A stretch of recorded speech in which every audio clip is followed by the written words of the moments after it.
Well, hello and welcome to another episode of More Perfect Marketing. It's David Baer here, and today we're going to be revisiting a topic that we've covered a couple of times, but it's really worth covering again from a different angle, and that's the idea of stories, storytelling, and if you're a business owner, perhaps incorporating a little bit more of your personal story or the stories of those you serve in the marketing that you're doing. And to help us with this is somebody who I've discovered I have a bunch of connections with just by telling our own stories to each other. That's Candy Santana, who is currently residing in the same town I grew up in. And we have a background, both of us, in the performing arts and in theater. And so I'm super, super excited to welcome you. Candy, welcome. Thank you. Thank you for having me. I know I love how much we have in common before we get into the storytelling conversation. Who better than us to talk about that, right? Oh, absolutely. This is one of those things that I think about well beyond doing marketing materials or building marketing assets online or off. Is the idea of making a human connection with someone before we get into the business stuff. And I know you could sort of apply this to going out and networking with people, and Mhm. you have the aggressive person who comes up to you at a networking event and wants to hand you their card and start talking about how they can help you or what they can do for you or perhaps to you. And then there are the people who just have a lovely conversation, and oh, by the way, what do you do, comes up at some point in the conversation, and those are the ones that I really appreciate. Well, actually, it's funny you bring that up. In business, in my 5 years as a founder, most of my success has definitely come from those connections. Instead of what can I get or what can I give in a conversation, I focus more on connecting. And as a marketing expert, I always offer free tips. It's not about how can I get you as a client. It's more like, well, let me take a look at what you have, and here are some things you can do. And if you want to connect, you can connect with me. But I like to offer advice anyway. I like to give tips anyway and connect with people without having that in mind of, are they going to be my client? Which is what I tell my client. It's not so much is every lead going, you're going to close the deal right now, but how do we keep them engaged? So maybe a year down the line, you're the one they think about and come back as a client. So definitely. Yeah, makes sense. All right, I want to quickly tell your story because we leapt from the fact that you were, in the arts and continue to exist in that space in the Yes. film world, as I've discovered. But along the way, you went to law school, and then you decided to create a marketing agency. So why don't you sort of fill in some of the blanks that I didn't share there? I know. So it's interesting story there. So I graduated law school in 2016, and I have 5 years with my business now, which came out of a necessity as a storyteller. As an actor, you need to have flexibility. Um, but I also get to be super, super creative. So I started my business as an art gallery director, where my role was to focus on marketing. And that's really where I learned and studied marketing and digital marketing, social media. And my task was to get people through the door, right? So I had to learn, how do I get people to walk in the gallery and buy the art? And when I started, within 3 months, we had over 70 people walking in at one of our events. The mayor walked in and we actually sold art. So that's where I learned the power of storytelling and of marketing to obviously lead to returns. But I also wrote a book, published a book, and I'm an Amazon's bestseller. And that's, I also learned the power of marketing through that. The day my book was released, it was a bestseller instantly. And when that happened, I had maybe 900 followers on Instagram, right? So numbers is something we can talk about with marketing. I know a lot of business owners are like, I need to have 10,000 followers, 20,000 followers. And I always stress to my clients, it's not about those numbers. It's about having real relationships with people that are going to purchase or support or show up for your product, you know? So it's been history since then, since the gallery. I said I can do this for other clients, and went to a dinner and started talking about my new business and got three clients at a dinner, and it's been history since then. And here we are 5 years later.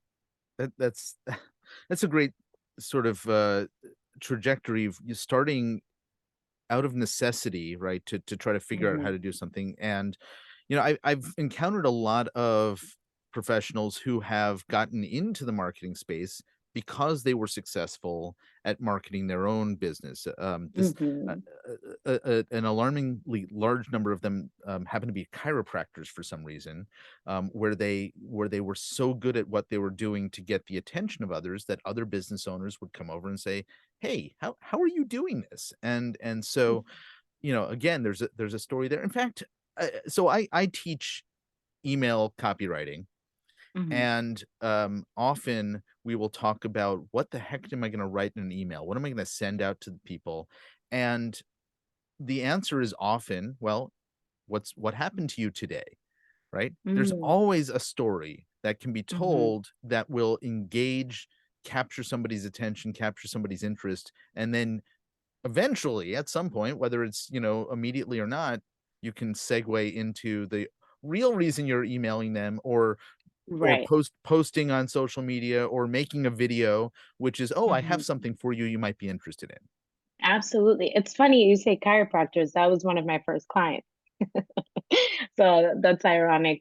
I definitely think that, especially with email marketing, that's something that we deal with monthly, right? With all of our clients. How do we connect? There's three ways you connect: email, social media, or you can have direct contact with the leads that you have or potential leads.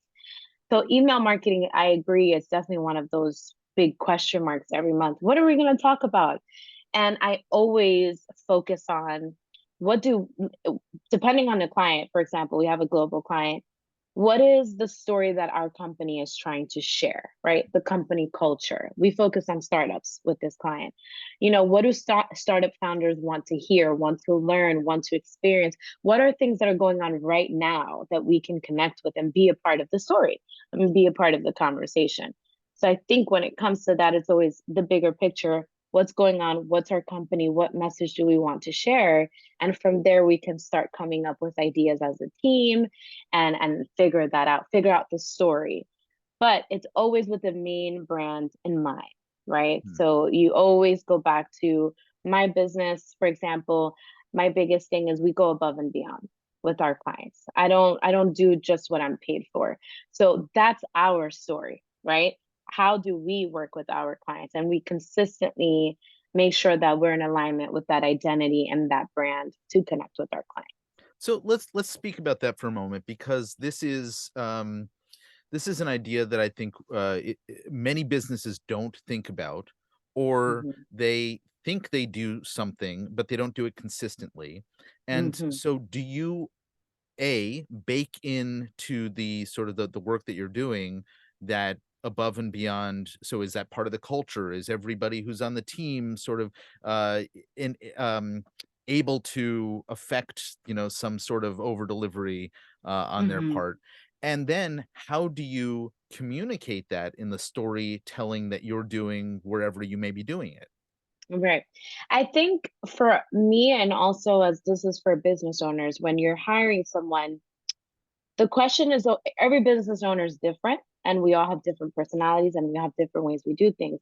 Once you understand how you are as a business owner, then you will hire accordingly, right? So whoever I have going above and beyond is it's a part of the fabric of my business, right? So the way we communicate that with our clients is how we do the work or how we share the work or the testimonials we have, right? If you go to our website, you'll see what our clients say about working with us. So that's a part of our story, which you can do that in many creative ways, whether that's a newsletter. We have a testimonial. Here's what our clients are saying about working with us, right? Or if you want to share that on social media, however you're currently working your marketing strategy, you figure out a way to always include that and always have that a part of the message. So you also talked a moment ago about the client that's working with the startup space. You talked Mhm. about company culture, but then you inserted something in there that I wanted to bring us back to, because if listeners didn't hear this, I think it's an important thing to hear, which is, what do startup founders want to hear, or what are they Mhm. concerned with? So there's this Mhm. balance between what Mhm. is the story that I'm telling of the business, but also, what does that audience care about that is relevant to the way or the content of that story? How do you sort of sort through all of that? So our biggest thing is, and I'm sure anyone in the marketing space will know, there's pain points for every business, right? So your goal is to say, okay, my marketing or my business is focused, for example, tax season, Mhm. right? My father's owned a business for over 25 years. So that's how I learned how to run a business, my parents. And every tax season, there's certain things that clients complain about. Oh, it's so stressful to get an appointment, or how quickly can I get it? There's things that your clients will say that you pick up as research and say, okay, so next season, how do we solve this for the client? So we built in a system, a booking system. Book your appointments. Here's the newsletter. It's time. Like you think of what are the pain points for our clients. Let's focus on that based on the research they're giving us. I call it free game. It's free game. Mm. You don't even have to go and pay for that. They're giving you what they need. So that is something that when I'm telling the story for my father's business is, you can come in and we guarantee you a smooth, efficient process. It's easy. Look at our booking system. We're hitting all of those points and selling to the client. This is why you should come to us, right? But those answers came from the clients directly. So that's what I would say. Listen to your clients. Listen to the clients that you currently have, and from there, you can start to also develop, well, what can I solve for clients in this space, right? And have that be a part of your story and have that be a part of your marketing as well. So, the first time I look at the word storytelling, the initial thing that comes to mind is a personal story. And I even Mhm, opened this episode by talking about, telling your personal story or telling the story of a client. But a lot of the way that you're talking about it is the brand story or the mhm, business's story. And so I wonder if you can help sort of differentiate the way that that unfolds mhm. in sort of the practical reality, because I know that I can get up and I can say, here's how I ended up running the business I run today, and here's what informs all of that, and here's what makes me different from everybody else in the market, and here's what I specialize in because I happen to have a fondness for these types of people, or any of Right. those things I can speak about personally. But when it comes Mhm, to sort of the brand story, it's not as mhm. obvious. So can you kind of give us an overview of how that works and maybe a couple of practical applications? That's a great question. I really think that's a really great question. And I think I touched on that a bit before in terms of the founder, the business owner, understanding your story, right? I saw this again. I bring up my father's business because he always had a lot of accountants in the front. And everyone would say, no, no, no, I came here for him. I don't want to talk to anyone else. I came here for him. So I think that as a founder, you first ask yourself, what are the values that I have, right? What are my core values? What would I like to focus on? What businesses would I like to work with? I know as a marketing agency, as a part of my branding, I always bring up the clients I've worked with in telling my story. That's how I can share. We've had success with this client in this field, and we've had success with this client in that field. And I think the way that you can, an application is by keeping track of your successes and seeing what have I had in common with all of my successes, right? Like I said before, for us, it's above and beyond. It's above, so that's my story. That's how I connect with potential clients. I say, you can hire us for this, but let me also offer you all of these things because your success is my success, right? So that's a part of my marketing and my branding. And again, once you know as a founder, these are my values. For example, in marketing, you could say, I only want to tell stories for chiropractors, right? And I want to be an expert only for chiropractors. That's a part of your story. So when you meet a potential chiropractor, you say, listen, I've worked with 1,000 chiropractors and we've had these successes because this is what my values are. So I think it's in going back and seeing what have I done, what have my successes been, and what's that common thread for me. that I can use when I'm meeting the new clients or when we're putting out social media posts, Mhm. right? How do we want to represent ourselves? So I think definitely going back and analyzing what you've done, what's worked, what hasn't worked, right? So you can lean away or see what you've learned from what hasn't worked. And I think that's the most practical way without sounding overwhelming Mhm. with information that would help. I want to dig into this a little bit further because as I think about stories, I think about sort of two roles, and there's two of the roles that they can play. The first one is in better retention of a concept, right? So Hmm. if you're explaining something, you can either give facts and figures or you can tell a story. Correct. The second is the emotional impact that stories have to affect an outcome, to get somebody motivated, and you can see this in, long form sales letters or video sales letters these days where they're Hmm. really, sort of grabbing at the gut and making you have a visceral reaction, but I'm not Right. hearing you talk about either of those 2 things quite as Hmm. much in the way that you're talking about story, and so I think you're broadening the definition in a way that I hadn't really thought about before. Right. Right. Hmm. So where did those things fit into the way that you think about story and storytelling? So definitely those things are things we focus on in our meetings with our clients, coming up with ideas, right? How do we impact? Again, research, your clients give you free game all of the time.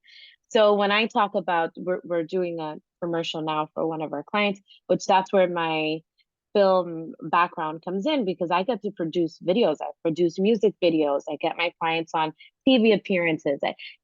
Our agency has a wonderful range of creativity. And again, it goes back to, okay, let's see what our clients are struggling with, right? So for the founders, what do founders struggle with? What do founders need? What is something that we've heard time and time again? We'll take that concept, right, and build a story from that pain point. Mhm. It's not so much what do I want to say, right? It's what do they need, right? When you see commercials, that's the best way to see storytelling, right? There's ways you want to stand out, of course. Now research shows we have 15 seconds to 30 seconds to get someone's attention. But you don't want it to just be, let's be controversial. No, because okay, they'll talk about it, but are they going to call you?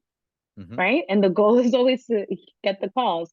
So I think you focus on the pain point, and then from there, it's like, all right, how can let's do some research. Let's see what everyone else is talking about. Let's see how our competitors are handling this pain point. Are they talking about it? Maybe not. And from there, it depends on which medium you want to use. Do you want a commercial or do you just do the newsletter? Right? That's fine too. Um, and in the newsletter, how to tell based on their pain point, how do we tell we have a solution? It's always about we have the solution. We want to help from the angle of understanding the client though. That's my biggest thing as a storyteller. It's always I want to get in the mind of my audience. It's Yeah. in their mind. So I think that comes in when you're developing how you want to tell the idea. That definitely comes in there. I always misattribute this to Claude Hopkins, but, I'm thinking now it's Robert Collier who said, that the job of the marketer is to get, into the middle of the conversation going on in the prospect's mind, and so, Absolutely. that's exactly what you're talking about here is the idea that we need to be able to get in front of the things that our prospects and existing customers are thinking Mhm. about, and so if we Mhm. can connect with them, and you talk on your website about that importance of connection quite a bit, Mhm. um, Mhm. that there's going to be, a better opportunity for outcome, either engagement of the business or transaction Mhm. or what have you, or Mhm. from our perspective, hopefully helping solve the problem or achieve the goal that client has. Absolutely. I always tell my clients we want to solve the problem, right? We have clients that we have a gym, for example, and it's not just about posting a cute workout video. Everyone does those cute videos, Yeah. but that doesn't mean that someone's going to go into your gym. So those are the things that okay, what stopped people from going to the gym? We've done the research. If we put out content that seems intimidating, where it's people muscle building and go hard, that audience that is scared and feels intimidated and doesn't want to be embarrassed isn't going to call you. Hmm. So how do we connect with them so that they can walk in and you can make them the athlete or the superstar that you want to make them as a gym owner? So it's always depending on the market. There's deeper questions that you must ask in order to build that potential client avatar, right? That's what we call it, the avatar. Hmm. What's our ideal client? And I think that's how you get a lot of answers into how do we offer solutions. Yeah. You bring up an interesting point here, and for those listeners who are, business owners, maybe considering engaging someone to help them with their marketing. This is an Hmm. important area of discussion that many marketers actually don't engage in. You were talking about a gym, and we don't do marketing services anymore, but we have a few left from the days that we were. And I Hmm. have one who is in a franchise, and the Hmm. franchisor. This is, by the way, if you are in the franchise world, you're probably going to be nodding your head. The franchisors are notorious for not really being very good at doing what Candy was just describing, which is understanding how to connect with an audience, but rather they focus on how can we build the brand and the reach of the brand exposure. And so the Hmm. franchisor was on a call with us telling us all these things that we needed to do to get the brand name out there. And this is a solution that could be offered to a very wide range of people. The Hmm. typical user of this service is older and is a health related fitness adjacent business, and is looking for solutions to make them sort of feel better and be more active at their older age. And so that's what this franchisee chose to talk about. Well, the Hmm. franchisor came in and said, "You're missing huge opportunities to capture different audiences." And these are the types of things that I think, as you're talking about the way that you approach this with your clients, I want to Hmm. point this out, is important for businesses to be thinking about, what am I hearing from the marketer? Hmm. Because when you Hmm. hear something that's either incongruent, or the marketer coming to you and saying, I have a brilliant idea. I'm going to change your entire business, tomorrow by going in this completely different direction. You may not want to be listening to them. And Toe, I can give you a few things few red flags with marketers. And I agree with you 100% on that. And there's also in 2022, if as a business owner, marketing agencies can tell you that in a month they'll have 100 people walking through your door. Just hang up the phone. Because now the the thing is that now we are all competing for people's attention, right? And if you are not, for example, TikTok, I cannot tell you how many calls I got. TikTok is the new thing. Get me on TikTok. And I'm like, that's the new thing for this audience. If I focus your efforts here, yes, you're going to get Mhm. attention from this age group. This age group does not even match the clients that you want, Yeah. right? So it's about focus, attention, intention. Intentionality is again one of my top core values, intentionality, right? So as a marketing agency or as a business owner, if you have that client avatar in your mind, when all these new fancy things pop up, you will focus your energy and know, should I go that direction? Is it in alignment with my business? If it's not, I will keep going in the direction of what's working. So I think that's a big conversation for business owners is I don't even have a one size fits all retainer because I wouldn't do it depends where you are in your business. It depends how your story is. Are you at zero or have you had a business for 25 years? That conversation is super, super important and understanding why it's not just about reaching a million people. Mhm.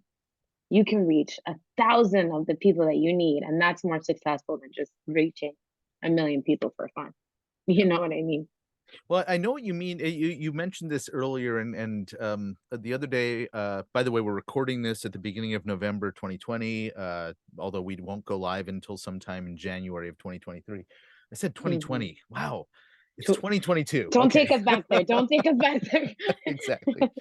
But it was Halloween a few days ago, and I saw a post on Twitter, which I may or may not continue to exist on, and Hmm. and That's and a conversation we're having. that's a different That conversation, is, but yes. that is. Hmm. And the question was, well, it's Halloween. What pop a scary thing as a marketer that you have heard from clients, and that it was a Halloween theme, and there were hundreds and hundreds of responses. Now, Mm. any guess, because you've mentioned this now twice, what the top response might have been? No, tell me, tell Okay, me. so it was, "Can you make me go viral?" Oh, yeah, yeah. Yeah, Viral. Can we talk about viral? let's. Let's. I have clients. I have a musician who went viral, and we've made a lot. It's been very successful. Um, but when an attorney says, "Can you make me go viral?" Like, do you really want to go viral? The question is, do you want to be a sensation for 3 days, or are we here for the long game? Right?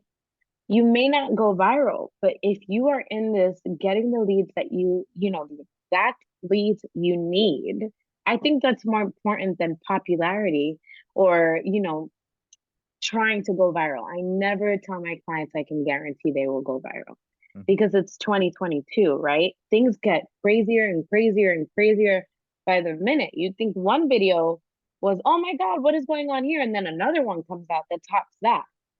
And your reputation is more important than going viral. At least I always tell my clients that I'm not focused on making go viral.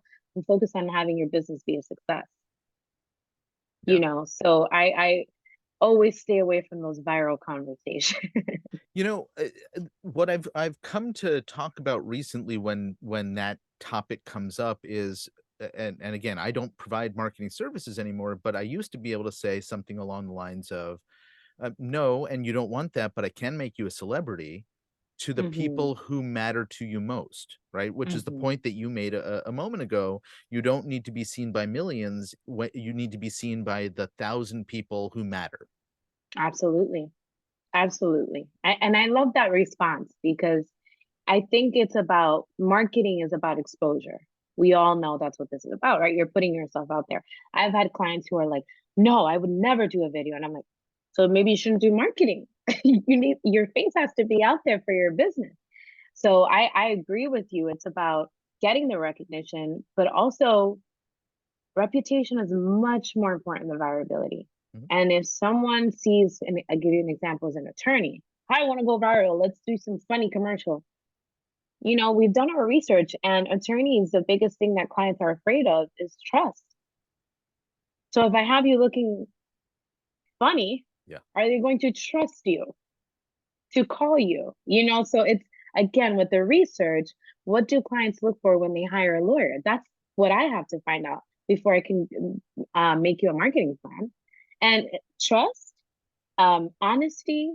The clients have said we want to make sure that they're not taking our money. So if I have you in a video jumping in a costume or something just to go viral, that's not going to get you the call. So again, I always go back to let's get in the mind of the potential client. Mhm. And that's where we focus on. No, I love that. There is something to be said, and whether it's in an ad or a social post or any piece of content out there, that we want to get their attention to get things Mhm. started. But there's Mhm. reasonable and relevant ways to get somebody's attention, that I think matter a lot more, and then bringing it back into the path of where you want to take them. And so I can just see, like, an estate planning attorney in a clown costume jumping up and down is probably not the right fit. Definitely not. I mean, listen, it may work. Also depends on your demographics. Where are you? What's the audience? Yeah. If you're marketing to 18 to 24-year-olds, it will work. They don't, and it's nothing. It's not to say anything negative about it, but they have different standards. So Mhm. they have different ways they connect. That's why they are on TikTok, right? And TikTok is a great conversation to have because as we're talking about marketing, we can touch a little bit about the social networks, right? I always tell my clients, keep it original. Number one, email marketing, you will never lose your list, Yeah. right? Yeah. Social media platforms, they can shut down. They've shut down.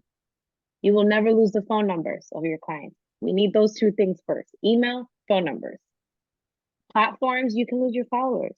You can get hacked. So we always stick to the You original can ways get of kicked marketing. off. You can get banned. I've had Yes. clients that have said one explicit word, their accounts get shadow banned. Yep. And they're like, what do we do? Well, good thing we have emails. We'll stay connecting with them until this problem is resolved. So touching a little on the social networks, depending on your business, I think it's important to not get crazy with the latest trend. And oh, should we be on TikTok? Should we be on Be Real? Should we focus on again your potential client? Where are they? What publications are they reading? Because our clients get, published on Forbes and all these different places. And that's where you want to focus your energy if you are focusing on startups, for Yep. example. It's not so much about being on TikTok. Founders, I'm not sure they're scrolling on TikTok, so it's an honest conversation with your clients. Like, there's a lot of social media out there. Focus your attention on where your client is. Yeah, absolutely. That's a great place for us to sort of wrap things up. And before I let you go, I want to know a little bit more about Cove Media, your company. I'm particularly interested to know what Cove stands for because on the site it's written, C period O period V period E period. So what Mhm. is it? It it stands for cultivation of value and pride, right? That's what our, value. Mhm. Again, that's my focus with my clients. That's our first conversation when I meet a client, and that's also something important for business owners when you're getting new clients. Do you share the same values? Right? We're cultivating, working together. I work in partnership with my clients, right? Their success is my success. And we cultivate value for you, for your clients, for our audiences. So it goes to the core of what our brand and identity is. Perfect. And I love that answer because those are the values that I want to see every marketer out there have. So perfect.